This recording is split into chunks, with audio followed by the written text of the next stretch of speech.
Allô la télé. Allô la télé.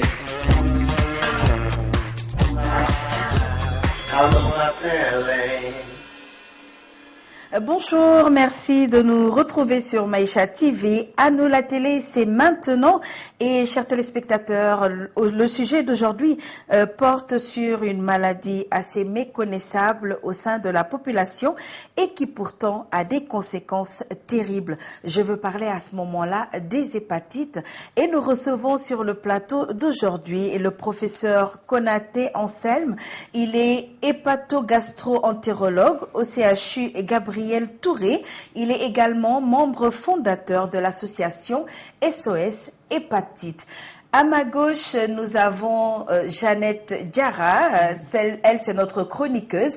Et le professeur Anselme est son invité aujourd'hui pour nous parler des hépatites. N'est-ce pas, Jeannette? Oui, Marie.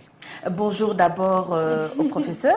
Bonjour Marie. Bonjour, merci d'avoir accepté notre invitation. Oui. C'est un honneur de vous avoir sur le plateau de Maïcha TV. Ok, merci. C'est tout un plaisir et un honneur pour moi d'être venu sur ce plateau et parler d'un problème qui est de santé publique. Donc j'en suis très ravi. Merci beaucoup. Merci. Jeannette, tu as la parole. Oui, professeur, nous vous remercions beaucoup. L'hépatite est une tueuse, silencieuse. De façon insidieuse, elle s'attaque à notre centre vital, en l'occurrence le foie. Quand vous vous en rendez compte, il est parfois déjà trop tard. Alors, chers téléspectateurs, c'est la forme C qui est la plus grave. Est-ce que vous pouvez nous parler des hépatites? Qu'est-ce que c'est les hépatites? Merci bien Jeannette. Le sujet m'intéresse à plus d'un titre. Pour parler des hépatites et avant de définir qu'est-ce que c'est que les hépatites, il faudrait peut-être que je vous dise un peu l'épidémiologie des hépatites. Oui. Aussi bien en Afrique qu'au Mali. Donc, les hépatites, de façon par définition, c'est une inflammation du foie. Oui. Une inflammation du foie qui est consécutive en fait à la destruction des cellules du foie qu'on appelle les hépatocytes par un agent agresseur. Donc, hépatite veut dire inflammation du foie. Et l'agent agresseur peut varier. Lorsqu'il s'agit de virus, on parlera d'hépatite virale. Et parmi ces hépatites virales, vous avez les formes alphabétiques, le virus de l'hépatite A, le virus de l'hépatite B, le virus de l'hépatite C, le virus de l'hépatite D, le virus de l'hépatite E, qui sont les plus fréquemment en cause dans les hépatites virales, quoiqu'il existe aussi des hépatites qu'on qualifie de non-alphabétiques, qui ne fait pas l'objet de cet entretien. Mais il existe à côté des hépatites virales, des hépatites non virales, qui peuvent être liées soit à l'alcool, et on parlera d'hépatite alcoolique, aux médicaments, on parlera d'hépatite médicamenteuse. Ça peut être lié à la graisse, ce qui est d'ailleurs une pathologie hépatique émergente ici dans notre contexte, qu'on appelle la stéatohépatite non alcoolique du foie. Ça peut être lié à des maladies de surcharge, telles que l'hémochromatose, qui est une surcharge en fer du foie et qui donne une hépatite hémochromatosique. Il existe aussi des hépatites auto-immunes et diverses étiologies par rapport aux hépatites. Donc voilà défini, une hépatite est une inflammation du foie et il peut y avoir des hépatites virales et des hépatites non virales, mais l'objet de la question c'est les hépatites virales et en particulier les hépatites virales B et C qui sont les plus fréquemment rencontrées dans notre contexte et qui nous posent énormément de problèmes de santé publique et de prise en charge. Voilà, comme vous venez de nous décrire maintenant la pathologie sous toutes ses formes, maintenant comment peut-on contacter la maladie? Parce que c'est très important. Alors, donc, il faut camper le décor. Hépatite, comme je viens de le dire, il peut s'agir de l'hépatite virale B ou de l'hépatite virale C. C'est ça l'objet de l'entretien. Voilà, mais on a tendance à dire que l'hépatite C, c'est la forme la plus grave. Mais vous venez de dire que c'est la forme B et C. Mais pourquoi maintenant la forme B est venue rejoindre la forme C? Ou bien c'est la même chose? Merci de cette question, parce que c'est vrai que les deux virus, que ce soit le B, le C et le D, il faut ajouter, sont des hépatites qui ont la particularité qu'elles évoluent vers la chronicité.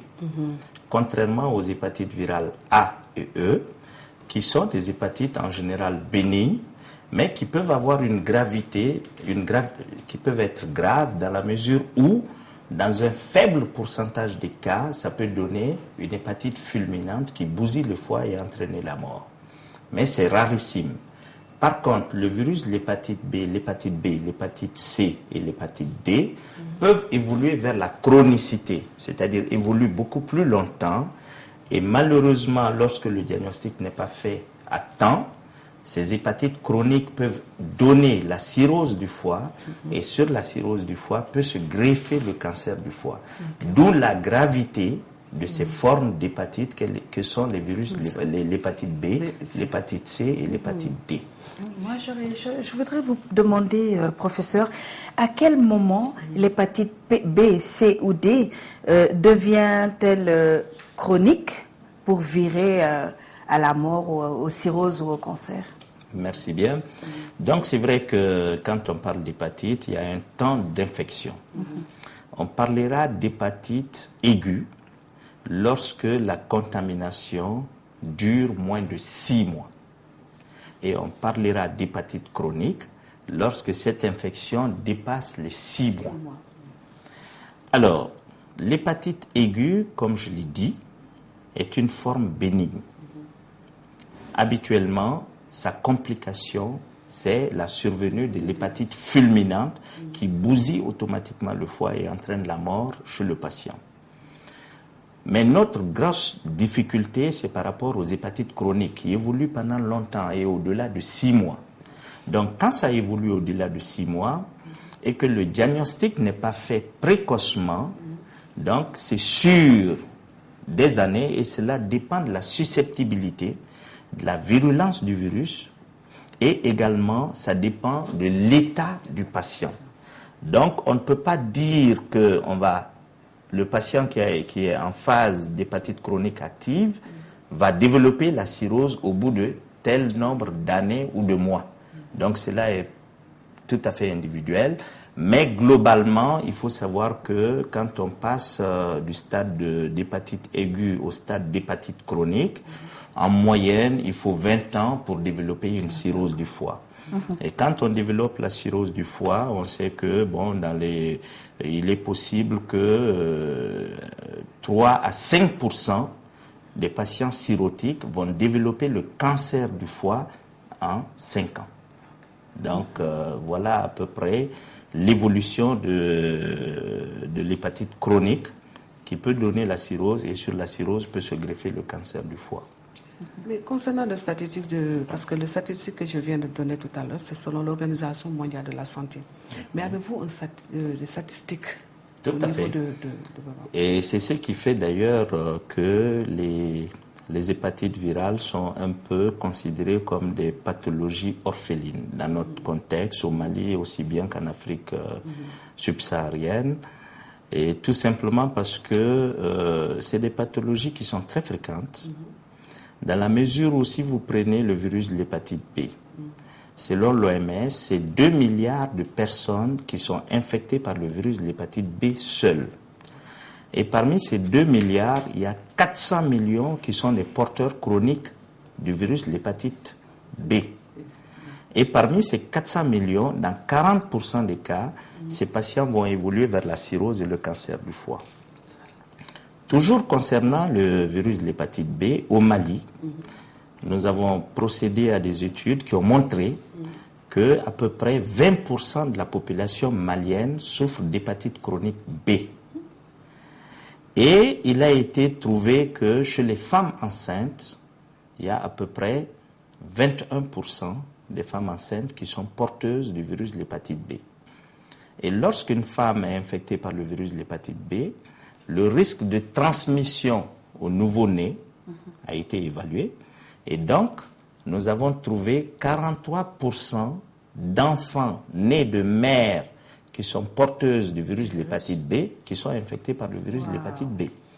Donc, ce qui fait que lorsque les enfants sont contaminés à la naissance, dans 90% des cas, ils évoluent vers une hépatite chronique. Et il a été constaté également que l'entourage des familles, c'est quand on a un porteur chronique du virus de l'hépatite B, il a été noté que dans 75% des cas, les conjoints seront porteurs. Et par rapport aux collatéraux, c'est dans 50% des cas. Et que les enfants peuvent être contaminés dans 35% des cas s'il y a un porteur chronique du virus de l'hépatite B dans la famille. Est-ce qu'il ne faut donc pas faire le test de l'hépatite avant le mariage, comme on le fait pour le sida? Et tout à fait. Parce que ça tue plus que le sida. Hein. Mais bien sûr. Si vous voulez des chiffres par rapport au sida, au Mali, comme je viens de le dire, concernant le virus de l'hépatite B, c'est à peu près 20% de la population qui sont concernés. Le virus de l'hépatite C, nous avons mené des études, mais au niveau des donneurs de sang. Et nous avons trouvé à peu près 4,3% des donneurs de sang qui sont porteurs du virus de l'hépatite C. Et la prévalence du VIH au Mali, selon les derniers chiffres, c'est 1,2%. Donc, comparaison n'est pas raison, mais avoir les chiffres où, pour simplement l'hépatite B, qui fait à peu près 20% de porteurs du virus de l'hépatite B, pour le virus de l'hépatite C, 4,3% chez les donneurs de sang, et le VIH, 1,2%. Donc, en tant que médecin, toutes les maladies se valent, mais je crois qu'il faut porter une attention particulière sur les hépatites virales. C'est vraiment clair. Mais pour cela, professeur, on a un reportage ici que nous allons suivre ensemble, qui s'est passé ici dans un hôpital en Afrique. Et on va suivre ensemble si le reportage est prêt. L'hépatite, maladie redoutable, n'épargne aucune région du globe. Découvert en 1989, sa dynamique est désormais bien maîtrisée dans les pays riches. Cependant, comme toujours dans les pays sous-développés en général et en Afrique en particulier, rien n'est fait pour ralentir la course folle de cette tueuse à bas bruit. À l'instar de cet homme de 56 ans atteint de cirrhose de foie, qui n'est qu'une évolution du virus de l'hépatite, d'autres en sont au stade du cancer de foie. Qui est assez illustratif parce que l'hépatite en son temps utile n'a pas été diagnostiquée. Parce que si on avait pu poser le diagnostic au stade d'hépatite chronique active, nous disposons d'un traitement efficace pour au moins bloquer la multiplication du virus, par conséquent l'agression du foie, et donc l'évolution vers la cirrhose pouvait être évitée. Et malheureusement, à ce jour, il nous est arrivé au stade de complication de l'infection par le virus de l'hépatite B, qu'est la cirrhose du foie. Et cette cirrhose du foie, dans sa forme décompensée, se manifeste habituellement par la présence de l'eau au niveau du ventre. C'est pour ça que vous remarquez que ce ventre est un peu distendu parce que ça contient de l'eau. Et aussi, on peut avoir une augmentation du volume des membres inférieurs qu'on appelle un édème. Mais dans ce cas précis, compte tenu de l'efficacité du traitement administré, les édèmes se sont amendés. Et habituellement, il y a l'apparition d'une jaunisse. Donc, c'est la présence de jaune, de la coloration jaune au niveau des yeux, donc qui sont des manifestations plus ou moins caractéristiques d'une cirrhose du foie qui est une conséquence gravissime de l'infection par le virus de l'hépatite B. Notons par ailleurs que le virus de l'hépatite se subdivise en plusieurs groupes dont les modes de transmission varient d'un virus à un autre. Malgré la mise au point de vaccins, des médicaments et de traitements pour soigner l'hépatite, il convient de rappeler aux uns et aux autres qu'adopter des comportements responsables contribuerait à remonter à 80% l'efficacité de ces traitements. Mais docteur, c'est quand même extraordinaire ce qu'on vient de voir. Et ça me pousse à vouloir vous demander comment est-ce qu'un malade peut savoir qu'il souffre d'hépatite? Parce qu'en Afrique, surtout subsaharienne, les gens n'ont pas encore... comment on appelle ça? Le réflexe d'aller tout de suite se faire dépister. Comment donc un malade peut savoir qu'il en souffre et quels sont les modes de transmission justement? Parce que c'est grave. Hein? Oui, là c'est des questions très pertinentes, Marie. Déjà, pour savoir qu'on est atteint par le virus de l'hépatite B ou le virus de l'hépatite C ou le virus de l'hépatite D, il faut dire que dans plus de 90%, ces hépatites évoluent de façon asymptomatique. Et il n'y a absolument aucun symptôme clinique qui interpelle le patient pour qui suspecte d'ailleurs qu'il a une maladie du foie. Donc 90%, c'est une maladie qui évolue de façon silencieuse, à bas bruit, de façon très sournoise. Et le diagnostic ne peut se faire que lorsque dans 10% des cas, il y a des manifestations cliniques, et ces manifestations cliniques se caractérisent par l'apparition de la jaunisse, une grosse fatigue inexpliquée, des douleurs musculaires, des douleurs articulaires, de la fièvre, des maux de tête, des nausées, des vomissements, toutes choses qui simulent justement un syndrome Palus. Et malheureusement, c'est ce qui fait que beaucoup de gens sont diagnostiqués comme ayant un problème de palu ou un problème de fièvre typhoïde, alors qu'en réalité, on méconnaît une forme d'hépatite B ou C.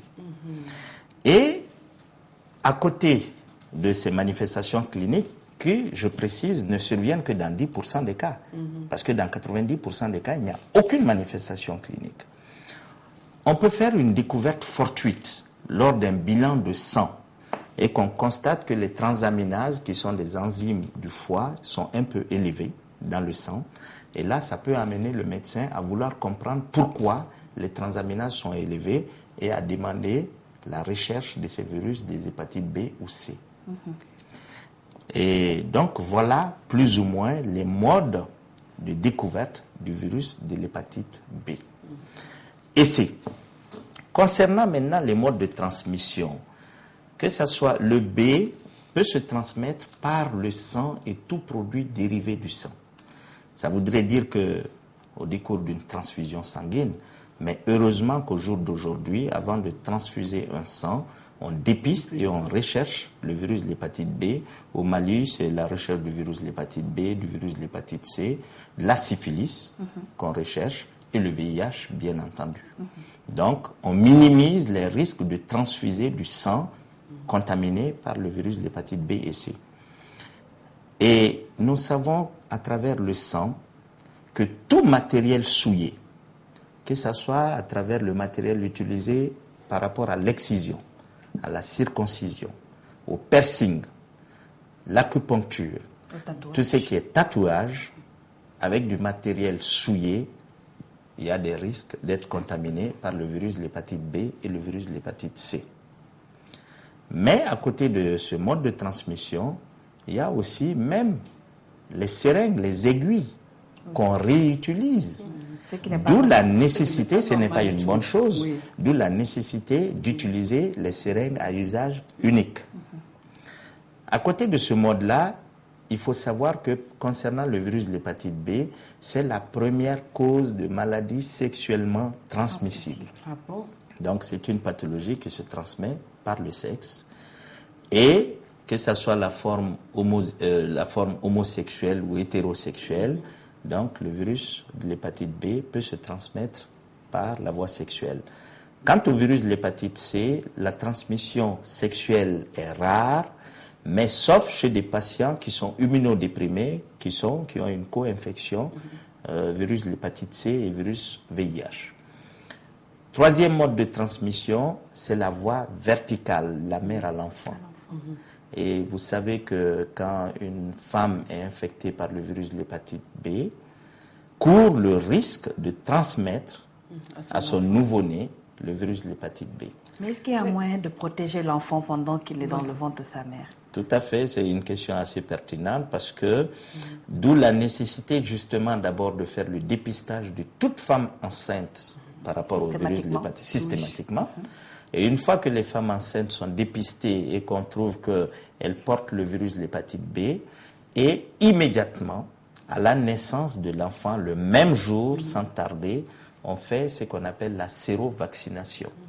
On fait le sérum anti-virus de l'hépatite B et on commence la vaccination. C'est le seul moyen qui permet de rompre la chaîne de transmission entre la maman et son nouveau-né. Ça, c'est très bon à savoir. Mais comment est-ce qu'il existe un traitement pour les gens qui ont l'hépatite? Tout à fait. S'il y a une prise en charge aussi, comment ça se passe? Bon, c'est vrai qu'avant de répondre à cette question, il y a un quatrième mode de transmission qui est la transmission horizontale, Ah oui. c'est-à-dire à travers l'utilisation de brosses à dents, à travers les gobelets. Bon, parce que c'est vrai, le virus de l'hépatite B peut contenir, la salive peut contenir le virus de l'hépatite B. Donc il y a une transmission horizontale, intrafamiliale qu'il faut savoir et éviter justement l'utilisation des brosses à dents. Avec la sudation, la sueur aussi peut contenir le virus de l'hépatite B. C'est vrai que c'est un mode de transmission rarissime, certes, mais ça existe. Mais des gens qui transpirent de la main, par exemple. Qui ont toujours la même moitié tout comme ça. Bon, c'est vrai que la sueur en contient, mais il ne faut pas aller avoir peur par rapport à tout ça, parce que, bon, tant qu'il n'y a pas de porte d'entrée, c'est-à-dire que vous pouvez serrer une blessure où le virus peut passer, là il n'y a pas de souci particulier. Il faut qu'il y ait une porte d'entrée, mais sinon quelqu'un qui a de la sueur, serrer la main de quelqu'un n'est pas du tout un risque, mais je dis bien s'il n'y a pas de porte d'entrée. Voilà. D'où l'utilité tout le temps de se laver les mains avec du savon après chaque activité. Tout à fait, ça fait partie des précautions universelles qui sont tout à fait indiquées. Et par rapport à la prise en charge thérapeutique, j'avoue honnêtement que, en tout cas au Mali ici, concernant cette prise en charge, nous sommes dans un désert thérapeutique. Il n'y a absolument pas ni de stratégie de prise en charge thérapeutique. Les malades et les médicaments par rapport à la lutte au traitement du virus de l'hépatite B et C coûtent excessivement cher. Et malheureusement, au jour d'aujourd'hui, l'association SOS Hépatite est en train de se battre afin de pouvoir sensibiliser les autorités pour que celles-ci puissent mettre à disposition la prise en charge des patients vivant avec les hépatites virales B et C, comme le cas des patients vivant avec le VIH. Mais malheureusement, nous n'avons pas encore de prise en charge thérapeutique. Alors, professeur, juste en résumé, est-ce qu'il y a une sensibilisation par rapport à la population pour qu'ils aillent se faire dépister et savoir tous les combien on devrait refaire le dépistage? Parce qu'on peut être contaminé à n'importe quel moment. Donc, tous les combien une personne doit aller se faire dépister? Et est-ce que la sensibilisation auprès de la population pour leur inculquer le fait de se lever et de dire « je ne suis pas malade, mais je vais juste faire le dépistage pour voir si… » Très bien. Donc là, par rapport à cette question, c'est vrai qu'il y a l'association SOS Hépatite Mali qui œuvre vraiment de façon salutaire pour sensibiliser les populations à travers des campagnes de dépistage qu'ils organisent annuellement. Et chaque fois que c'est la journée mondiale de lutte contre les hépatites, donc l'association SOS Hépatite organise quelque chose, une campagne de dépistage. Et c'est gratuit. C'est gratuit. Et aussi, il faut dire que la SOMAD, qui est la Société malienne des maladies de l'appareil digestif, aussi œuvre dans ce sens-là. Mais c'est vrai que c'est assez timide, c'est mollement, parce qu'il n'y a pas d'accompagnement de l'État, ce qui fait que c'est l'occasion de faire un appel pressant auprès des autorités maliennes pour que ce problème puisse être pris en charge, parce qu'il faut d'abord sensibiliser, informer, communiquer, former les médecins et surtout la communication telle qu'on est en train de faire, qui est à l'endroit de la population générale, est une chose très importante. Mais également, je pense que dans les stratégies de lutte contre ces hépatites-là, il faut pouvoir impliquer aussi les centres de dépistage par rapport au VIH pour que systématiquement, chez tout patient, dans la mesure où on sait que les hépatites virales, surtout le B, est à transmission sexuelle, donc intégrer systématiquement le dépistage du virus de l'hépatite B chez tout patient qui vient pour un dépistage par rapport au VIH. Voilà. Alors maintenant, juste votre dernier mot, professeur. C'est pour vous dire que le foie est un organe très essentiel au niveau de l'organisme et que les maladies du foie évoluent de façon silencieuse et sournoise. Habituellement, lorsqu'on arrive au stade de cirrhose où le foie est vraiment abîmé, il n'y a pas de douleur. Et généralement, c'est la douleur qui interpelle les patients pour venir consulter. Et il faut savoir que la maladie hépatique, en particulier les hépatites B et C, peuvent se compliquer et évoluer de façon silencieuse et il faut, d'où la nécessité de faire un dépistage systématique et surtout que nous disposons d'une prévention qui est très efficace contre le virus de l'hépatite B, qui est la vaccination contre le virus de l'hépatite B. Donc l'universalisation de cette vaccination contre le virus de l'hépatite B permettrait d'infléchir la survenue du cancer du foie au Mali et en Afrique de l'Ouest de façon générale. Alors maintenant, en 10 secondes, professeur, une personne qui regarde l'émission d'aujourd'hui et qui décide de se faire dépister, où est-ce qu'elle peut aller? Mais justement, il y a l'association SOS Hépatite Mali. On peut s'adresser à Madame Touré Djeneba Samake, mais également moi-même. Je travaille au CHU Gabriel Touré. Et donc, il y a absolument, tout le monde sera le bienvenu pour pouvoir faire le dépistage. Nous sommes à leur service. D'accord, merci beaucoup, professeur. Alors, juste une question qui n'a rien à voir avec le sujet, mais que j'aime bien poser aux invités qui viennent sur le plateau. Voilà. Quelle est votre impression aujourd'hui sur le plateau de Maïcha TV entouré de femmes? Ben là, parce que je suis très à l'aise et surtout impressionné parce que quand on est entouré par de belles dames, ça fait que souvent ça peut impacter sur le raisonnement, mais je crois que j'ai pu quand même me contenir et quand ne même. pas faire sortir mes émotions. Voilà. Merci beaucoup. En tout cas, c'était un honneur de vous recevoir sur ce plateau. Nous vous remercions encore et espérons pouvoir compter sur vous à chaque fois que nous aurons besoin que vous éclaircissiez des choses par rapport aux téléspectateurs de Maïcha TV. Je serai à votre service et surtout je serai au service des femmes.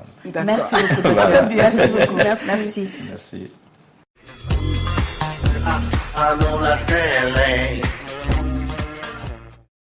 Voilà donc, chers téléspectateurs, merci de toujours rester en compagnie de Jeannette et moi-même sur le plateau de Maïcha TV. Je vous rappelle que c'est À nous la télé et si vous venez de nous prendre en cours, c'est votre émission À nous la télé et aujourd'hui nous avons parlé d'hépatite avec notre premier invité, le professeur Konaté Anselme, qui nous a parlé des hépatites en général et particulièrement de l'hépatite B, C et D, qui sont des hépatites les plus dangereuses ici en Afrique subsaharienne. Alors de ce fait, nous recevons sur le plateau un témoignage d'une dame qui a eu cette maladie. Il s'agit de Madame Touré Djeneba Samake, notre invitée d'aujourd'hui.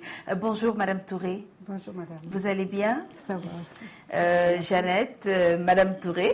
Je fais les présentations comme c'est sur mon plateau, c'est l'invité de Jeannette toujours. Alors, Madame Touré, que vous voyez ici, a eu l'hépatite et en est guérie. Alors aujourd'hui, elle vient sur le plateau de Maïcha TV pour en parler, pour expliquer aux téléspectateurs et aux autres malades qui nous regardent, ou même ceux qui ne l'ont pas, que c'est une maladie qu'on peut guérir à moins de s'y prendre très tôt. N'est-ce pas, Madame Touré? Tout à fait, Madame.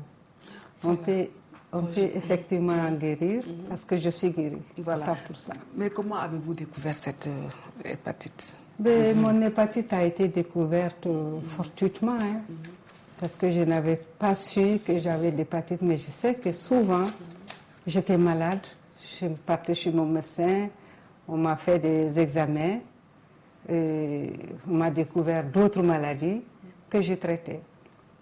Et tous les jours, pratiquement, je suis chez le médecin. Et puis, fortuitement, j'ai eu une autre maladie. Mes enfants m'ont envoyé un traitement en France. Et c'est là qu'en décrivant ce que je sentais, le médecin a fait le dépistage. Et c'est à la suite de ce dépistage qu'on a découvert que j'avais une hépatite C, la forme pré-cirrhotique. Donc, une hépatite qui était déjà avancée.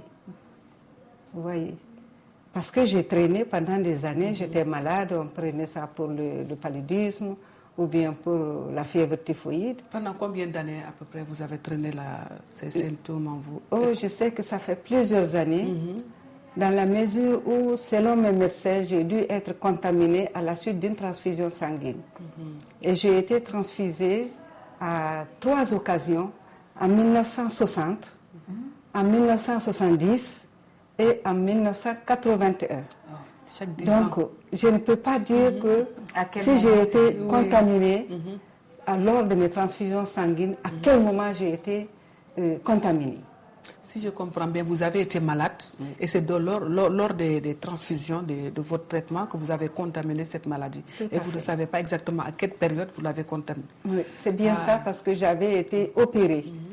Et à l'époque, quand on opère quelqu'un, vous êtes transfusé, malheureusement, et je dis encore à l'époque, il n'y avait pas de dépistage de l'hépatite sur les poches de sang qu'on transfusait aux malades. Et c'est comme ça que j'ai eu mon hépatite, mais je ne saurais dire précisément à quel moment. Quelle a été votre réaction, madame, lorsque le médecin, après les analyses, vous a dit que vous souffrez d'hépatite C et un peu avancé d'ailleurs?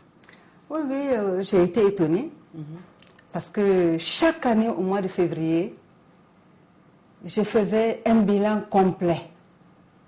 Mais j'avoue que dans ce bilan complet, on ne m'avait jamais demandé de faire le dépistage de l'hépatite.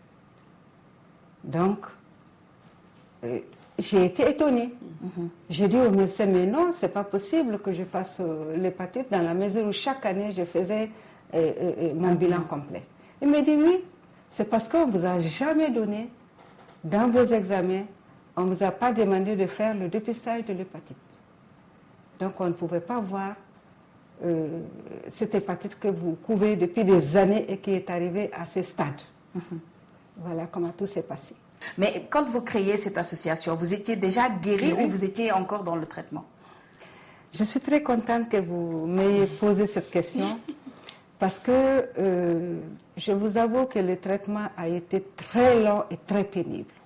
J'étais méconnaissable au cours du traitement. Méconnaissable. J'avais maigri de 23 kilos. Wow. J'étais méconnaissable. Ceux qui me connaissaient avant me voyaient, ne pouvaient pas dire que celle-là, c'est Dieynaba Samaké. Eh ben. Donc, je me suis dit peut-être que j'allais mourir de cette maladie. Et avant de mourir, il fallait pour moi laisser des traces de ce que j'ai vécu, de ce que j'ai souffert, afin que d'autres ne souffrent pas comme moi. Et c'est ce qui m'a poussé à demander à mes parents, parce que j'étais encore en France, au cours du traitement, mes parents, tout naturellement, me téléphonaient matin, midi et soir pour prendre mes nouvelles.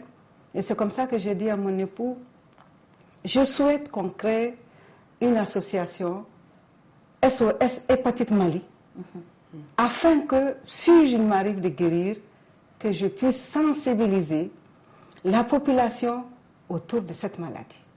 S'il m'arrive aussi de mourir, parce que ma maladie était déjà très avancée, au moins d'autres personnes, notamment ma famille, mes enfants, tous ceux qui m'aiment, qui m'entourent, pourront continuer et faire découvrir l'existence de cette maladie en République du Mali, qui est pratiquement méconnue parce que moi je n'ai jamais su que j'avais une hépatite.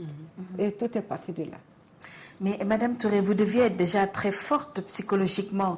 Je rappelle que vous êtes également sage-femme, c'est ça? Tout à fait. Voilà. Est-ce que c'est pas ce parcours-là que vous avez eu professionnellement qui vous a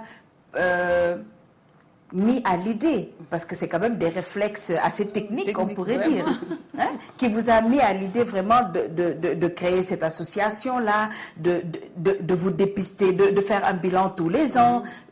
Vous aviez les termes pour parler avec les médecins et autres. Est-ce que c'était dû à votre ancienne profession ou parce que c'était vraiment la volonté de vivre l'instinct de survie à ce moment-là qui parlait et qui voulait que Madame Touré s'en sorte de cette maladie-là pour sa famille et pour ses enfants? Peut-être que oui, mais je dirais plutôt que les deux. Les deux. Les deux. D'abord en tant qu'être humain, on a découvert que j'étais malade. Et de cette maladie, je pouvais guérir. Et j'ai tellement souffert que je me dis, moi j'ai été malade. J'ai souffert. Qu'est-ce que je peux faire pour épargner aux autres de souffrir comme je l'ai été?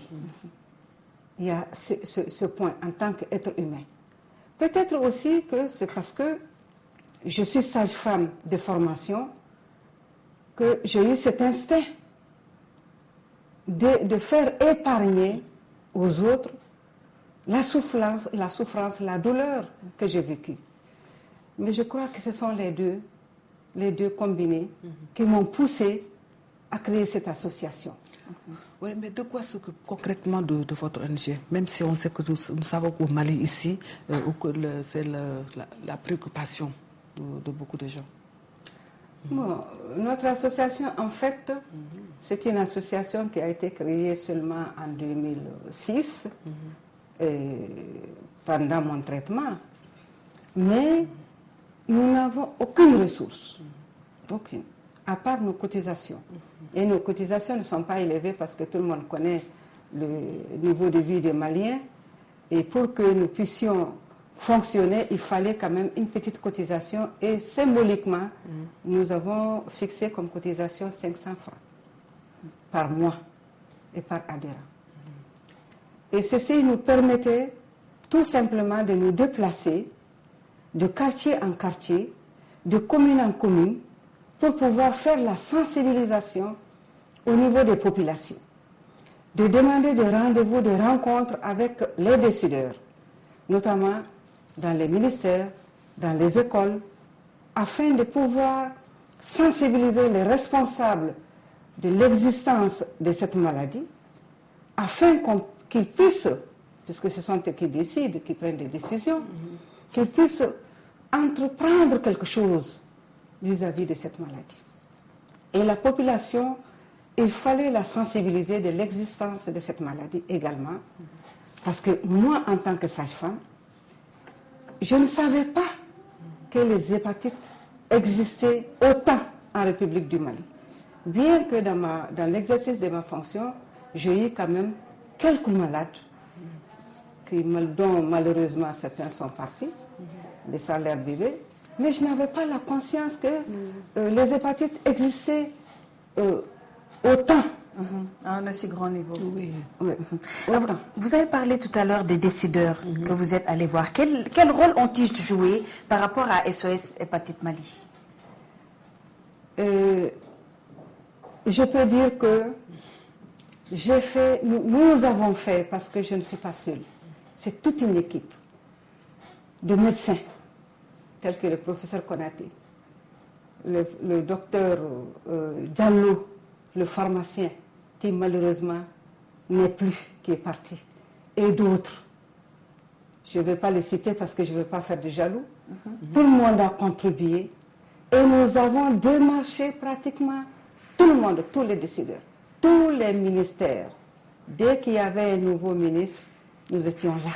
On essayait de les sensibiliser afin que, à l'instar de la lutte contre le VIH, qu'on puisse créer des cellules de lutte contre les hépatites au niveau des ministères. Mais je dois vous avouer qu'à la date d'aujourd'hui, dans aucun ministère, il n'existe une cellule de lutte. Ah bon? Malgré nos démarches. Alors, nous avons été à l'Assemblée nationale plusieurs fois, mais j'ai le plaisir de vous annoncer qu'au sein de l'Assemblée nationale, nous avons pu faire créer un réseau de lutte contre les hépatites à l'instar du réseau de lutte contre le VIH-Sida. Avez-vous, au niveau de votre association SOS Hépatite, des malades qui sont venus, par exemple, vous demander de l'aide pour avoir un traitement? Oui. Beaucoup. Quand ils ont su l'existence de l'association, les gens croyaient même qu'au niveau de l'association, on faisait des traitements, on faisait des dépistages, on faisait tout. Mais en réalité, notre démarche, c'était uniquement pour faire des séances de sensibilisation afin d'éveiller la conscience de la population à aller vers le dépistage. Et pour les encourager, nous avons eu d'ailleurs à organiser des dépistages de masse.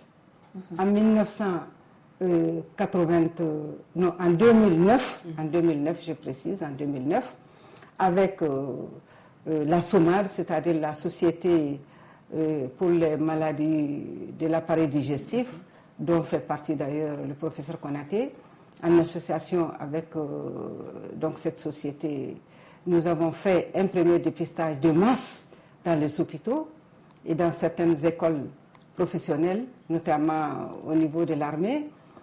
Et en 2011 encore, nous avons fait un autre dépistage. Et lors de ces dépistages, nous avons découvert beaucoup de séropositifs. Je ne dis pas malades, mais beaucoup de séropositifs. Et les gens croyaient qu'au niveau de l'association, nous avons la possibilité de faire des traitements. Cependant, je dois vous signaler que lors de nos rencontres, nous avions rencontré en 2008 le ministre de la Santé d'alors, qui a été tellement sensibilisé à notre cause, qui a dégagé de son budget une certaine somme afin d'acheter un stock de médicaments contre les hépatites et les a stockés au niveau de l'hôpital du Poinché. Donc, quand les malades venaient nous voir, nous, en tant que malades ou anciens malades, nous ne faisons que les orienter vers les spécialistes qui, eux, les consultent, leur donnent des ordonnances si c'est nécessaire pour qu'ils aillent au niveau de l'hôpital du Poinché. Mais je dois vous avouer qu'aujourd'hui, à la date d'aujourd'hui, il n'y a plus de médicaments parce qu'il y a une rupture de stock avec les événements que vous connaissez. Mais moi, j'aimerais poser une dernière question. Oui. Le message que vous avez à donner maintenant, étant donné aux malades ou bien à la population, étant donné que le mal continue jusqu'à présent, quel est le message que vous avez à donner? Le message que j'ai à donner, c'est que chaque Malien doit savoir que les hépatites existent à l'état endémique dans notre pays et à un fort taux de prévalence. L'hépatite B se trouve au niveau de entre 17 et 20%. L'hépatite C au niveau de 5%. Il faudrait que tous les Maliens prennent conscience pour aller se faire dépister au niveau des hôpitaux, qui demandent à leur médecin, parce que chacun va voir un médecin pour ceci ou pour cela, qui profitent pour demander le dépistage, un bulletin de dépistage. Et une fois qu'ils sont dépistés, s'ils sont séronégatifs, qu'ils se fassent vacciner. Parce que l'hépatite B, comme j'ai l'habitude de le dire, c'est un vaccin. Et ce vaccin, et je peux dire aussi que la seule vaccination qui existe contre un cancer. Donc, autant se faire vacciner s'ils sont séronégatifs. S'ils sont séropositifs, nous avons des éminents spécialistes. Et je crois aussi qu'avec tout ce que nous avons eu à mener sur le terrain, il existe actuellement peut-être des médicaments. Mais il faudrait que nos autorités prennent conscience que les hépatites existent, qu'on crée un programme de lutte contre les hépatites, afin que d'autres personnes puissent venir nous aider. Merci beaucoup, Madame Touré. Le message est lancé. Chers téléspectateurs, c'était donc le témoignage de Madame Touré qui a eu à contracter cette maladie et qui en est guérie. Donc, n'hésitez surtout pas à aller vous faire dépister et surtout si vous êtes séronégatif, comme elle vient de le dire, faites les vaccins ou au cas échéant, vraiment, essayez de faire les traitements. Et à ceux qui peuvent aider, n'hésitez pas à vous rapprocher de l'association pour participer vraiment à cette lutte contre l'hépatite B, C, D ou toute autre sorte d'hépatite qui existe. Merci à vous, Madame Touré, d'être venue sur le plateau. Merci à vous, chers téléspectateurs, de nous avoir suivis avec Madame Touré. Merci à Jeannette également. Voilà.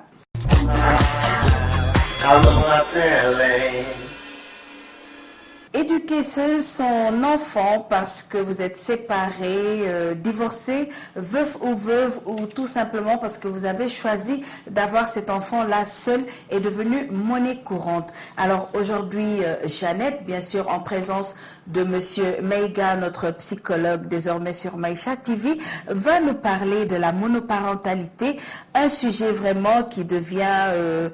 comme je l'ai dit tantôt, c'est un fait qui devient très très courant dans la société africaine maintenant. N'est-ce pas, Jeannette? Oui, Marie. Bonjour, Monsieur Meiga. Alors, Marie l'a dit qu'en 2005, 2,8 millions d'enfants vivaient dans une famille monoparentale en France, mais près de 6 millions en Afrique depuis les années 60. Alors, le nombre de familles, le plus souvent une mère seule avec ses enfants, ne cesse d'augmenter. Le mariage, les enfants peuvent être conçus en général dans des mariages sans que les géniteurs soient identifiés. Et puis où il assume la paternité de l'enfant, ou encore que l'un des parents soit décédé. C'est en général que les familles monoparentales se créent. Dans le cas où les parents vivant ou divorcés se sont séparés ou déplacés, la famille est alors éclatée. En général, toute séparation, telle qu'elle soit, souhaitée ou non, est un événement marquant dans la vie de toutes ces personnes-là, de la maman, des enfants et du mari. Il faut faire le deuil de la vie qu'on espérait avant. Souvent, on se déprécie, on se culpabilise et l'estime de soi en prend un grand coup. Alors, la monoparentalité entraîne presque toujours appauvrissement, conflit, troubles physiques, psychiques, isolement et préjugés. La rupture, quelle qu'elle soit désirée ou non, a un impact sur l'enfant. Il est donc important de se faire aider dès le départ. C'est pour cela aujourd'hui on a sur notre plateau M. Maïga qui est psychologue. Alors M. Maïga, comment préserver les enfants de cette étape?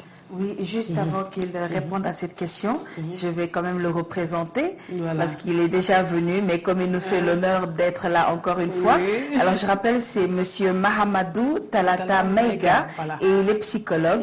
Merci d'avoir accepté notre invitation et surtout merci de nous rapporter votre aide et de nous éclairer dans vraiment tous nos sujets. Voilà. Merci. Voilà, c'est la question. Comment préserver les enfants à cette étape-là?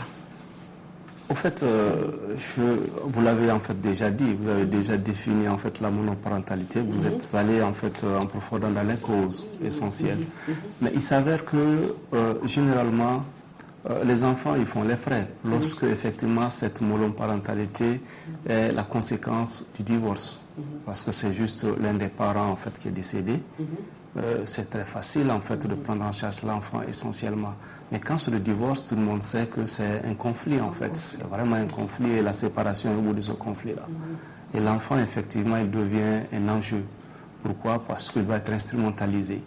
Pourquoi? Parce qu'essentiellement, l'un des parents qui a la garde ou celui qui n'a pas la garde essaie simplement d'attirer ses faveurs ou souvent de le dresser en fait contre l'autre. Et ça pose effectivement un problème à ce niveau-là. Et comment en fait la prise en charge, c'est qu'il faudrait essentiellement que les parents, de façon générale, si en tout cas c'est un divorce, si c'est un conflit, qu'ils laissent en fait cet enfant de côté. Et que essentiellement, eux, s'il y a quelque chose à régler, qu'ils le fassent entre eux et que l'enfant il continue effectivement de l'éduquer comme si en fait ils étaient encore ensemble. Parce que c'est vraiment très important. Voilà, c'est très important parce qu'on voit souvent les enfants qu'on manuelle dans le couple qui deviennent même des petits détectives privés et tout entre les parents. Mais que devrait être l'attitude, par exemple, à adopter pour que les enfants ne deviennent pas un enjeu au milieu du couple?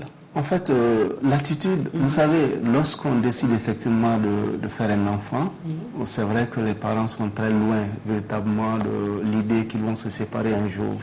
Donc forcément, ils ont planifié, forcément, ils veulent effectivement éduquer cet enfant-là et le voir grandir ensemble. Mais il y a les aléas de la vie qui font effectivement qu'il y ait ce divorce-là. Mais au-delà, ils doivent s'entendre, c'est-à-dire ils peuvent ne pas s'entendre, mais s'entendre sur une chose. Comment effectivement harmoniser leur violon, comment accorder leur violon pour éduquer cet enfant dans les meilleures conditions possibles. Pourquoi? Parce que les enfants, généralement, ils sont victimes lorsqu'ils sont dans des situations familiales que nous appelons inadéquates. Donc, ils sont en fait, eux-mêmes psychologiquement, émotionnellement, ils ne seront pas stables. Pourquoi? Parce que généralement, les divorces, ils savaient que les mamans sont les plus, en tout cas, touchées. Et forcément, elles traînent des séquelles, des frustrations. Et souvent, elles essayent simplement de faire ce qu'on appelle le transfert. Le papa n'est pas là, forcément, c'est l'enfant qui va en fait payer pour le papa. Pour le papa en général. Alors moi j'aurais voulu vous demander, parce qu'à ce moment-là, on ne parle que du papa et de la maman.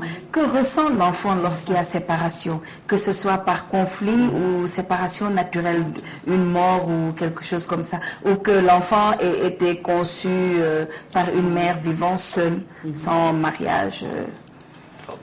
Quel est le ressentiment de cet enfant-là? Le sentiment de cet enfant, il est fonction essentielle du milieu dans lequel il va grandir essentiellement. C'est vrai que d'aucuns disent mieux vaut élever seul un enfant que de l'élever avec l'un des parents qui n'est pas véritablement correct en ce sens par rapport à ça. Mais n'oublions pas en réalité que l'idéal c'est vraiment d'élever cet enfant-là parce qu'il y a des référents en réalité masculins et féminins. Donc il y a un visage en fait féminin et il y a un visage masculin. Et ça, c'est très important. Certains pensent qu'ils peuvent faire en fait le travail de l'autre, ils peuvent jouer le rôle de l'autre. Une maman ne peut jamais jouer le rôle vraiment de papa. Non, c'est impossible. Elle va effectivement essayer de jouer ce rôle-là. Ce serait juste une façon à elle, essentiellement, de raffermir son autorité. Parce qu'elle ne pourra jamais, en réalité, avoir ce visage masculin. Donc ça, c'est un problème. Et l'enfant, un jour ou un autre, il va demander, parce qu'il verra ses autres camarades d'âge, ses camarades de jeu, courir pour rencontrer papa ou rencontrer maman. Parce que quand on parle de monoparentalité, c'est l'un des parents qui élève en réalité. Donc il va demander un jour, mais où est maman, mais où est papa? On va commencer par lui dire des choses souvent qui ne sont pas la réalité. Mais est-ce qu'il est bon, par exemple, de mentir à un enfant ou de lui dire du mal de l'autre quand il demande, quand il pose la question? Parce que lui, tout ce qu'on lui dit, il le prend au premier degré. Donc, quelle est la bonne attitude à adopter? En fait, je pense que dans l'éducation, dans la socialisation, de façon générale, nous apprenons aux enfants essentiellement à mieux connaître les normes et à les respecter. Si nous-mêmes nous exigeons vraiment ce respect des normes, nous exigeons vraiment qu'ils apprennent à se comporter correctement et que nous commencions à les mentir, forcément, nous disons une chose et nous faisons l'autre. C'est comme ce médecin qui vous dit de ne pas fumer pendant qu'il a la cigarette vraiment. Ça pose essentiellement un problème. Il ne faut pas lui dire là, en fait, des mensonges. Il y a des mots, en fait, qu'il comprend. Vous n'allez pas, en fait, vous engager dans des explications comme si vous étiez avec un adulte. Il y a des mots très simples qu'il peut comprendre. Il faut utiliser ces mots-là véritablement pour qu'il le comprenne. Mais il n'est pas recommandé non plus que l'on diabolise l'autre, même si c'est vraiment le diable en personne, essentiellement. Pourquoi?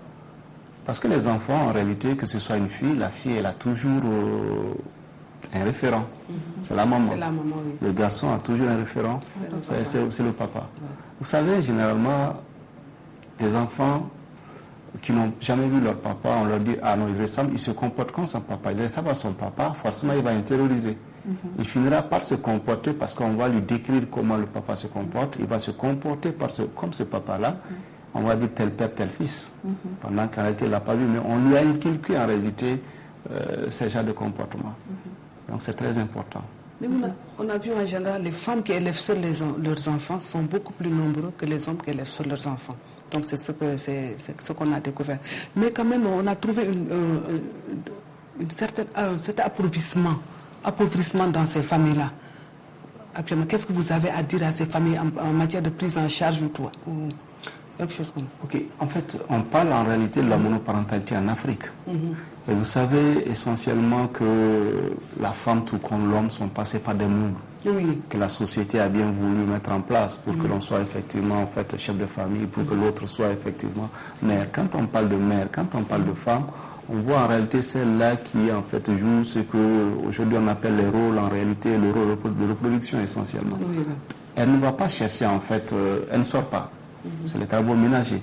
Et qui parle de travaux ménagers parle essentiellement de l'éducation des enfants aussi, de l'entretien de toute la famille.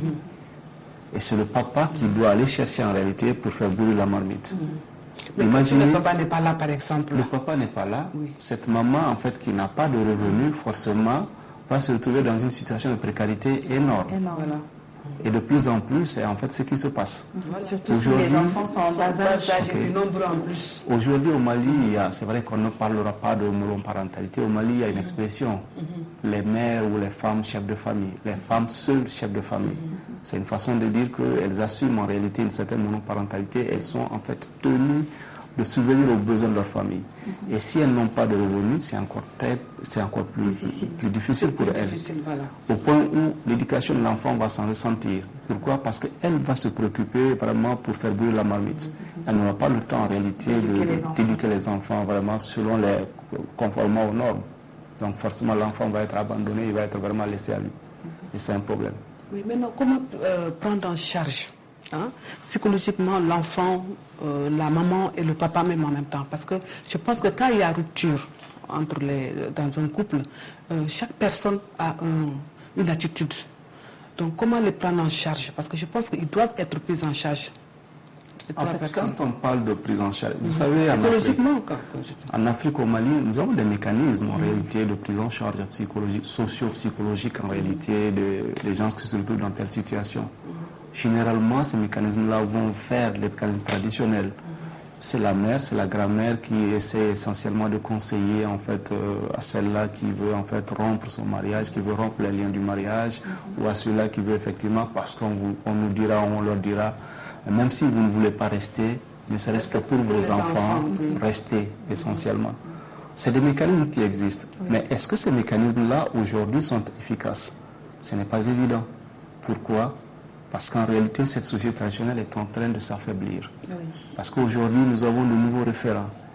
Parce qu'aujourd'hui, on se marie non pas en réalité par amour, ou simplement pour avoir ce qu'on appelle aujourd'hui de nouvelles alliances, pour faire de nouvelles alliances.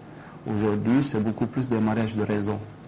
Donc forcément, si la raison qui nous amène à nous marier n'est pas en fait là, on va se séparer. Et souvent, c'est les enfants qui en pâtissent. Parce que beaucoup de parents ne se préoccupent pas trop parce qu'ils se diront que bon, Dieu est là en fait pour les préserver, mais c'est quand même très difficile. Mais quand il y a une séparation comme un divorce ou autre, comme vous en avez parlé tout à l'heure, quel est le rôle du père quand c'est la mère qui a la garde des enfants? Parce que la plupart du temps, même sans aller au tribunal et autres, parce qu'il est très rare en Afrique que les gens aillent au tribunal, c'est surtout les parents en général qui décident de la séparation. Quel est le rôle du père envers ses enfants quand c'est la maman qui a la charge de ces derniers-là et qu'elle vit elle-même dans sa famille? Parce que la plupart du temps, elle retourne dans sa famille sans bagage la plupart du temps. Absolument. Voilà. Il y a des aspects en fait que je ne pourrais pas toucher parce que je ne suis pas spécialiste. Les aspects juridiques et autres là, je pense qu'un juriste serait mieux placé pour dire essentiellement quel est le rôle juridique. Mais psychologiquement, nous pensons en fait psychologiquement, il y a une séparation. Oui. Mais l'enfant, il est là. Et l'enfant, c'est cette passerelle, justement, ou ce n'est même pas cette passerelle. L'enfant, c'est l'illustration vraiment de cette union-là. De cette union. Et forcément, au-delà de la mésentente qu'il y a entre les parents, ils doivent se mettre d'accord sur l'éducation de cet enfant-là. C'est-à-dire la prise en charge psychologique de cet enfant. Au-delà du fait que le père doit subvenir quand même aux besoins mineurs, de l'enfant, mais aussi le prendre en charge. Ça veut dire quoi? C'est un garçon. Il ne faut pas juste l'abandonner dans sa famille maternelle. Venir le voir régulièrement, lui donner ce dont il a besoin pour l'école, ainsi de suite. Pas juste ce dont il a besoin pour l'école, parce que beaucoup de parents pensent que la prise en charge d'un enfant, c'est juste de lui donner tout ce qu'il veut. Il a besoin d'une bicyclette, on va lui chercher une bicyclette. Il a besoin vraiment d'une motocyclette, on va lui chercher la motocyclette. Il va à l'école, on va l'inscrire dans la meilleure école possible. Mais on ne le voit jamais. Et lui non plus. Or, l'enfant, au-delà du fait qu'il éprouve en fait le besoin d'avoir des jeux, il y a un besoin très essentiel, c'est le besoin d'affection. C'est le besoin de proximité avec vraiment le parent. Donc ça, c'est des éléments qui sont très importants. En fait, décochons-leur la lune. Ça, ils ne le verront pas. Ce n'est pas ça. Il faut que nous soyons véritablement à côté. Il faut qu'on puisse leur apporter, en fait, leur prouver en fait tout l'amour que nous avons en fait pour eux essentiellement. Bien sûr. Vous savez, le mariage, en fait, on parle de divorce, mais une fois qu'on est marié, on peut se séparer, mais il y aura toujours, et surtout quand il y a des enfants, il y aura toujours quelque chose qui vous unit, et c'est cet enfant-là. Et c'est ce qu'il faut préserver. Et c'est cet amour, cette affection pour l'enfant qui, en fait, essentiellement, doit être la raison essentielle de rapprochement. Bien sûr. En une minute. Oui. Qu'est-ce que vous avez à dire aux parents quand même qui prennent leurs enfants comme des agents de renseignement? Parce qu'on voit souvent quand l'enfant va chez le papa pour passer le week-end ou quelques jours, après à la maison, c'est des questionnaires qui tombent. Papa a vu qui, qu'est-ce qu'il vous a fait, et vice-versa. Quel conseil avez-vous à donner à ces parents-là? Globalement, moi je dirais même c'est vraiment une sorte d'interrogatoire en fait qu'on lui fait passer. Moi je pense qu'il ne faut pas en fait mêler l'enfant à ce jeu-là, parce que tôt ou tard il finira par comprendre. Et si en fait le jour il comprendra, c'est sûr et certain qu'il vous lâchera parce qu'il comprendra que vous le manipulez. Moi, je pense que l'enfant il a besoin de la vérité. Il faut le lui dire. L'enfant en fait, son père, sa mère ne sont pas des anges, mais il ne faut pas non plus les diaboliser. Ils ont d'autres méchants, c'est leur père. Et puis un enfant ne choisit pas en fait ses parents. Donc forcément, si vous voulez qu'il grandisse, vraiment dans les meilleures conditions psychiques possibles, Il faut en fait lui offrir l'opportunité, les conditions en réalité, tout en restant correct et respectueux vraiment de lui. Il faut vraiment l'amener à observer une neutralité pour qu'il puisse aimer et papa et maman. Bien sûr. C'est là où nous allons nous arrêter. Nous vous ferons revenir parce que nous avons toujours besoin de vous. Vous êtes très pertinents et nous donnez vraiment des conseils qui peuvent vraiment servir et nous vous en remercions du fond du cœur. Voilà, chers téléspectateurs, c'était donc Monsieur Mahamadou Talata Meiga. Il est psychologue et vous avez entendu tout ce qu'il a dit par rapport à la monoparentalité. Alors le conseil, restez serein. Respectez-vous et toujours mettez l'enfant au devant, pensez à lui, à son avenir et surtout à l'amour dont il a besoin de vous deux parents. Aussi l'autre parent est décédé, vous qui restez, donnez le maximum d'amour à votre enfant, encadrez-le du mieux que vous pouvez et je pense que normalement ça devrait aller, n'est-ce pas, Monsieur Meiga? Bien sûr, bien sûr. Merci beaucoup donc à vous, merci également à Jeannette.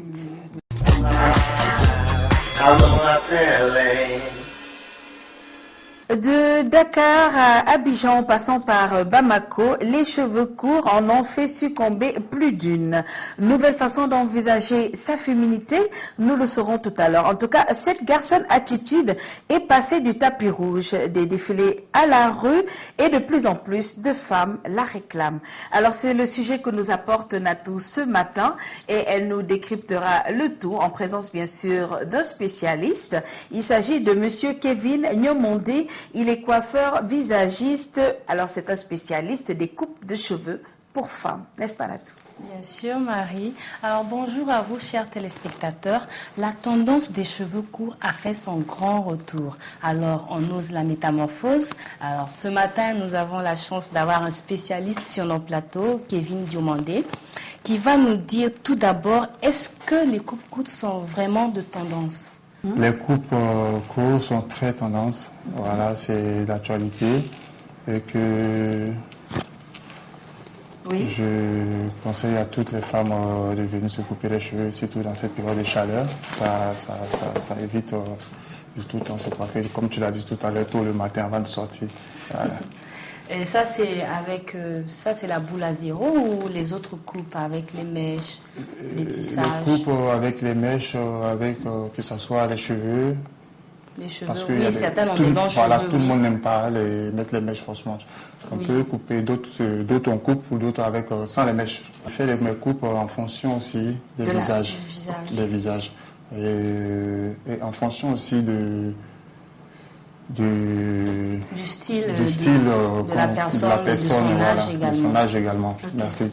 Mais est-ce qu'il arrive qu'une cliente vienne vous voir pour vous dire, écoutez Kevin, j'ai envie par exemple d'une coupe Mireille et que vous lui disiez non, je ne vous le fais pas parce que ça ne vous ira pas, je vous propose autre chose? Ouais, si. Ou bien vous satisfaisez la cliente parce qu'elle est reine? Oui, je tiens compte aussi de ce qu'elle me dit et en fonction de son visage, je travaille en fonction de ça. Ok. Voilà. D'accord. Alors, Kevin, vous qui êtes visagiste, pensez-vous que les coupes courtes vont à toutes les femmes? Bien sûr, bien sûr. Même celles qui ont un visage large? Les coupes courtes vont très bien avec toutes les femmes. Seulement, il faut les couper en fonction du visage de la cliente qui se présente devant toi. Alors, moi, je vous demandais, elle, Nato, est-ce qu'elle peut faire une coupe courte? Bien sûr, elle peut faire une coupe. S'il vous plaît, faites-lui une coupe courte, parce qu'on n'en peut plus avec sa coiffure. Il n'y a pas de souci. Et à chaque fois, on lui dit que ça lui irait très bien, mais elle ne nous croit pas, parce qu'elle est très grande et elle a un très beau visage, mais elle ne croit pas. Alors, est-ce que vous pourrez lui faire une coupe courte? C'est dommage, si vous aviez les instruments, on aurait fait ça tout de suite. Mais il n'y a pas de souci, tout à l'heure, on va lui faire une coupe. Voilà, on va couper ses cheveux. Alors, vous disiez que ça dépend du visage. Ça dépend du visage de la personne et du style aussi de la coupe. Et du style et de ce qu'elle demande, tu vois. Donc, il y a des visages minces, donc j'ai demandé de couper, les visages ronds, les visages aussi, voilà. Donc, voilà, il n'y a pas de souci. D'accord. Alors, à quoi se réfèrent vos clientes en général pour choisir leur style de coupe? À qui, par exemple? C'est des actrices, des stars, des chanteuses? Qui en général? Oui, en général, les jeunes filles prennent référence comme les stars américaines. Les stars américaines, voilà, par exemple Rihanna, qui éjaculent. Voilà, donc quand elles le disent, je regarde aussi le visage, en fonction de ça, voilà, ça va t'aller, on fait comme ça, mais attention, ça. Donc on peut dire que c'est les stars américaines qui ont fait revenir cette tendance-là. Voilà, mais attention, la coupe d'abord, elle est d'abord africaine. Africaine, oui. Voilà. Voilà, elle est d'abord africaine. Les enfants d'esclaves qui étaient aux États-Unis, les blancs ne peuvent pas faire de coupe. C'est d'abord afro-africain. Et ensuite, c'est comme ça que la coupe, c'est d'abord africain. Mais est-ce que quand une femme se coupe les cheveux à ras, c'est pas mal vu dans certains pays? Parce que souvent, les hommes disent qu'ils n'aiment pas les femmes qui coupent les cheveux. Et pourtant, vous venez de dire que ça rajeunit, et tout ce qui rajeunit la femme peut la rendre belle. C'est clair. Oui, et parfois, on rencontre ça, il y a des dames qui me disent qu'Evelyne, je suis mariée, voilà, je ne coupe pas trop, mon mari va parler. Non, la coupe, ça ressort la beauté de la femme. Surtout à partir d'un certain âge, vous comprenez, quand elle coupe ses cheveux, elle ressent les jours de 25, 28, 25 ans passés. Voilà, donc la coiffure, ça rajeunit. Et que j'ai dit aux hommes de laisser aux femmes couper les cheveux aussi, c'est important. N'est-ce pas? Merci beaucoup, Kevin. Merci, Natou. Merci à vous. Allons la télé. Les familles qui subissent les agressions sexuelles souvent se sentent si humiliées qu'ils n'osent pas porter plainte ou pensant peut-être protéger la personne agressée. Nous avons vu récemment le cas de la jeune fille en Inde, le cas de la jeune fille en Afrique du Sud. Et juste pour vous dire qu'au Maroc, d'après le reportage que nous allons voir, ces derniers temps-là, c'est le deuxième viol qu'il y a eu sur une petite fille. Alors, la violence sur mineurs devient vraiment de manière très récurrente en Afrique et c'est vraiment désolant. Donc, les violences sur mineurs doivent être dénoncées systématiquement et les pédophiles punis. Je vous invite à voir tout de suite un document sur le Maroc où une petite fille a subi des violences sexuelles terribles qui a fait un choc pour toute la population. Donc, je vous invite à voir ce document. Jamais cette petite fille n'a autant eu besoin de sa mère. Depuis son agression, Wiham a du mal à supporter les présences et les visites. Pourtant, nombreux sont ceux qui veulent venir réconforter la fillette et la soutenir.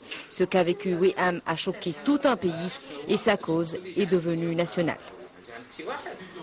Le soutien des gens et de la société civile sont importants pour faire qu'aucun enfant ne subisse ce qui est arrivé à ma fille. Les abus sexuels sur mineurs sont des crimes intolérables, inadmissibles. Pourtant, ces agressions sont devenues fréquentes dans notre société, une société où le code pénal ne reconnaît pas la pédophilie.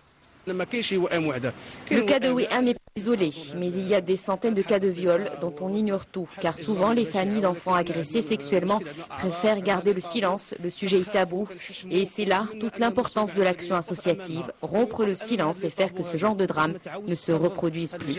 C'est la responsabilité de tous les Marocains, nous devons tous nous mobiliser pour offrir une meilleure protection pour nos enfants.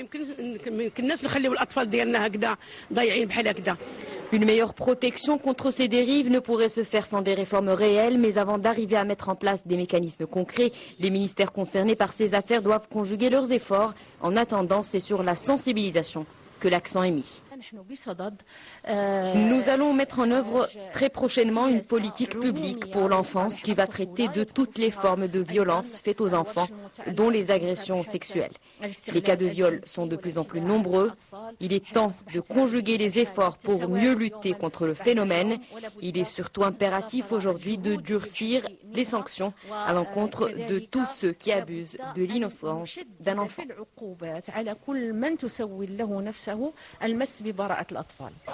En quelques heures, l'affaire de Wiham a fait le tour des réseaux sociaux. C'est d'ailleurs grâce à Internet et à la chaîne de sympathie qui s'est créée autour que la fillette de 10 ans, quasiment condamnée, a pu s'en sortir. Une extraordinaire mobilisation portée par un collectif constitué essentiellement d'artistes. Il organise une marche ce dimanche à Casablanca. Le message, c'est réveiller les consciences et dire que c'est impossible à chaque fois de se cacher derrière le mot tabou. La pédophilie existe au Maroc, sans pour autant qu'elle existe dans le code pénal en tant que tel.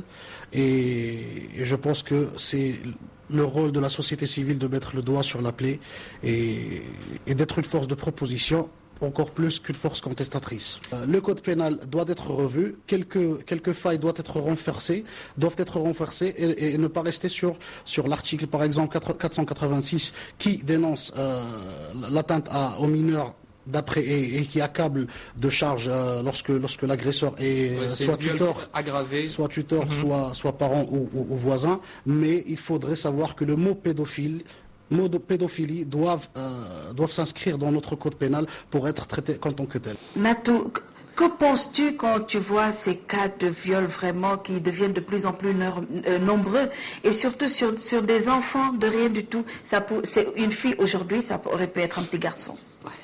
Déjà, Marie, je trouve que c'est sadique parce qu'on a vu, elle n'a pas seulement été violée, elle a été battue, elle a failli mourir. Elle a été battue par ce monsieur-là. Et je me demande comment un homme peut être attiré par une fillette de 10 ans qui n'a pas fini d'être formée, qui n'a rien d'attirant, je dirais. Et c'est inadmissible comme quoi on vit avec des malades. Hein. Bien sûr. On est entouré de malades un peu partout. Et puis, en 2013, il est inadmissible, comme l'a dit le monsieur, la pédophilie est présente au Maroc. Partout dans le monde. Partout dans le monde et beaucoup au Maroc. Et il est inadmissible qu'en 2013, la pédophilie ne soit pas punie. Oui. Que ce ne soit pas instauré dans le code pénal. C'est malheureux, effectivement. Il y a même les mariages. Il y a les mariages où on marie des mineurs des gamins, parfois des gamins, de 8-9 ans même qui sont des mineurs, oui. La pédophilie est très présente au Maroc. Et franchement, j'encourage beaucoup ces gens qui se battent pour qu'ils arrivent à enfin instaurer ça dans le code pénal. Qu'on punisse. Parce que ce monsieur-là, il mérite la mort. Hein. Bien sûr. Il mérite la mort. Bien sûr. Bien sûr. Merci beaucoup, Natou. Alors, Jeannette, pas de pleurs surtout. Hein? Non, je ne vais pas pleurer. Quand même, le cœur gros et très lourd. Oui. Parce que je regarde ce témoignage. Oui. Parce que c'est un enfant de rien du tout. Oui. Moi, je me demande, le monsieur qui a fait ça, est-ce qu'il arrivera à dormir le même jour? Ou bien, s'il a des enfants, si c'est une grande personne, s'il a des enfants, est-ce qu'il a des filles? Point d'interrogation. Comment peut-il regarder demain la fille ou bien un enfant de même âge que cette fille qui a subi à qui il a subi ces viols-là? Alors ce que je dirais je remercie beaucoup le gouvernement, les gens qui sont levés maintenant pour aller à l'encontre. Et ils sont encouragés parce que là, vraiment, c'est des cas isolés. Il en existe des centaines. Des centaines, Marie, qui sont cachés même. Parfois, les victimes meurent comme en Inde. Et pourtant, on n'en parle pas. En Afrique, on oublie souvent l'Afrique noire, par exemple. Il y a des gens qui ont été violés et qui n'ont jamais pu dévoiler cela et qui vivent leur mal jusqu'à l'âge adulte et qui n'arrivent pas à se maîtriser. Il y a cela. Il y a aussi des gens qui ont été violés, des filles qui ont été violées par le maître d'école, par leur maître de coranique, comme on dit, mais elles n'ont jamais vu. Même les parents cachent ça parce qu'elles ont été violées par des oncles, des amis, des parents. Et ils ont peur que le nom de la famille soit entaché. Et ça, c'est malheureux. Donc, il y a beaucoup de femmes qui vivent ça actuellement. Moi, ce que je conseillerais aux mamans, c'est de ne jamais cacher. Par exemple, ces actes de violence. Si leurs enfants subissent des genres de violence, d'aller jusqu'au plus profond, jusqu'en haut pour dénoncer ces gens-là. Et vraiment, je ne peux plus continuer, c'est très dur. Merci beaucoup, Jeannette. Voilà donc, chers téléspectateurs, c'est ce qu'on vous a amené aujourd'hui. C'est ce que vous venez de voir, c'était le reportage du jour. Nous vous disons merci et vous souhaitons de passer d'excellents moments en compagnie des autres programmes de Maïcha Télévision. Quant à nous, nous vous retrouvons une autre fois. Merci d'être restés avec nous. Et bon appétit.